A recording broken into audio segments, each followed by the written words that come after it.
সবাইকে স্বাগতম আমাদের নতুন একটি ভ্রমণ ভিডিওতে। এই ভিডিওতে মূলত ট্রেন ভ্রমণ করা হবে। আমাদের পীরগাছা স্টেশন থেকে গন্তব্য ট্রেন করে যাব আমরা বদরগঞ্জ। ইনশাল্লাহ ভিডিওর ভিতরে সম্পূর্ণ কিছু দেখতে পারবেন। তো সকলে দোয়া করবেন ইনশাল্লাহ আরও যাতে সামনে ভালো কোয়ালিটির ভিডিও আনতে পারি, আরও বেশি বেশি কাজ করতে পারি। আসসালামু আলাইকুম ওয়া রাহমাতুল্লাহি ওয়া বারাকাতুহু। আলহামদুলিল্লাহ, আজকে সকাল সকাল উঠে চলে আসছি আমাদের পীরগাছা রেলওয়ে স্টেশন। আমাদের বাড়ি থেকে মোটামুটি 8 থেকে 9 কিলো, 8 কিলো এরকম অটো দিয়ে আসা লাগে। ট্রেনে আসছি মূলত আজকে ট্রেনে করে যাওয়া হবে আমাদের পীরগাছা থেকে বদরগঞ্জ। এটা হচ্ছে আমাদের দিনাজপুরের ওদিক। তো ট্রেনে ওঠার পর প্রথমে সিট পাই নাই, সেটা ভিডিও করা হয় নাই। তারপর আলহামদুলিল্লাহ সিট পাইছি, এমনকি ট্রেনটা পুরো ফাঁকাও ছিল। আমার সামনে সিট ফাঁকা এবং সাইডের সিটও ফাঁকা ছিল। অবশেষে তারপর আমরা ট্রেনে করে এই যে আমাদের রংপুর শহরে প্রবেশ করছি। এদিক দিয়ে শহর, ভিতরের দিকে সিটি। তো ওই দিক দিয়ে ভিতর দিয়ে ট্রেন চলে গেছে আর কি, রংপুর শহর ক্রস করে এদিকে দিনাজপুরের দিকে চলে গেছে। আর পিছনে যে স্টেশনটা ছিল ওটা হচ্ছে কাউনিয়া, ওখান থেকে আপনার কুড়িগ্রামের রেল ফারাক হয়ে যায় আর আমাদের এদিকে দিনাজপুরের রেলে, যেটা আমি আসছি। তো শহরের কোলাহল থেকে বের হয়ে আমরা এখন গ্রামীণ রেলপথ দিয়ে যাচ্ছি। তারপরে এখন মূলত এটা হচ্ছে আমার টিকিটটা, ঠিক আছে। এখান থেকে টিকিট কাটছি, 25 টাকা নিয়েছে মোট। পীরগাছা থেকে বদরগঞ্জ পর্যন্ত 25 টাকা নিয়েছে মোট। আর গাড়িতে গেলে মতো এরকম হয়তো 150 টাকা বা 200 টাকার কাছাকাছি লাগতো। ট্রেনের গতি আলহামদুলিল্লাহ ভালোই ছিল মোটামুটি। তো এরকম ভিডিও করা হয় না আমার ক্যামেরার জন্য, কোয়ালিটিটা ভালো দেখা যাচ্ছে না।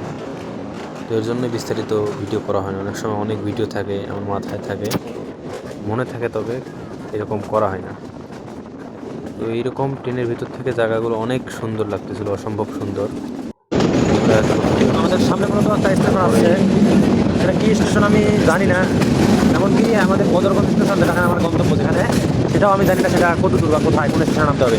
তো আমার একটা ভরসা এরকম জানলা দিয়ে বাইরের দিকে তাকিয়ে থাকা এবং বদরগঞ্জ দেখা দেখলেই আল্লাহ নাম করতে। এই স্টেশনে আসছি এবং ট্রেন থামাইতেছি ধীরে আসতে। আর একটা মজার ব্যাপার হলো ট্রেনের ভিতর কেউ নাই, পাশে একদম বসে আছে, ওখানে কয়েকজন আর কি, আর এদিকে ফাঁকা, ঠিক আছে। আর আমি এদিকে চালাবো। সো ট্রেন একদম ব্রেক করে দিচ্ছে। জায়গাগুলো অনেক সুন্দর, ঠিক আছে। ট্রেন থেকে দেখার চলার সময় আরও সুন্দর লাগে। আমার ক্যামেরার জন্য হয়তো ভালো দেখা যাচ্ছে না, mobile. So video best station দাঁড় করাইছে। তো এখানে মনে হয় সর্বোচ্চ আপনার 1 থেকে 1.5 মিনিট দাঁড়াইছে, তারপর আবার যাত্রা শুরু করছে ট্রেনটা। এখন যেহেতু গতি কম, আমি বাইরের দিকে দেখাইতেছি।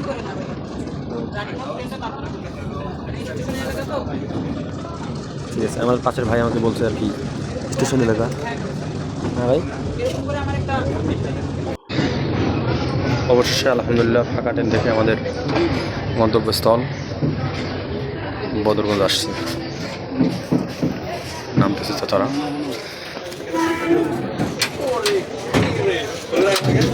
এই পাশে দেখতে হবে না। আচ্ছা, সিও বাজারের অটো কোন দিকে পাবো? সিও বাজারের অটো, হ্যাঁ সিও বাজার এই পাশে সামনে যায়, রিক্সা আছে। আচ্ছা ঠিক আছে, আসসালাম। আচ্ছা ঠিক আছে। তো আলহামদুলিল্লাহ সাজার থেকে শুনে নিয়েছি কোন দিক দিয়ে যেতে হবে, যাচ্ছি সামনে। হওয়ার পর 2-1 জন অটোওয়ালাকে জিজ্ঞেস করলাম যে ভাই সিও বাজারের অটো। আমি মূলত বদরগঞ্জ সিও বাজার যাবো, ওখান থেকে আমার খয়ের পুকুর এলাকার কাছাকাছি এক জায়গায় গন্তব্য। তো তারা বললো একটু সামনে আর কি। তো স্টেশন থেকে মোটামুটি একটু হাঁটলে 2 থেকে 5 মিনিট, তারপর চলে আসছে এটা হচ্ছে বদরগঞ্জ রোডে। মোটামুটি এখান দিয়ে বড় গাড়িগুলো চলাচল করে। এখান থেকে যাচ্ছে সিও বাজার অটো করে, কয় টাকা ভাড়া না তা জানি না, আল্লাহ ভরসা। ওখান থেকে যাব আমার গন্তব্য, সেখানে যেতে হবে এই ভ্যানগুলো করে, ঠিক আছে।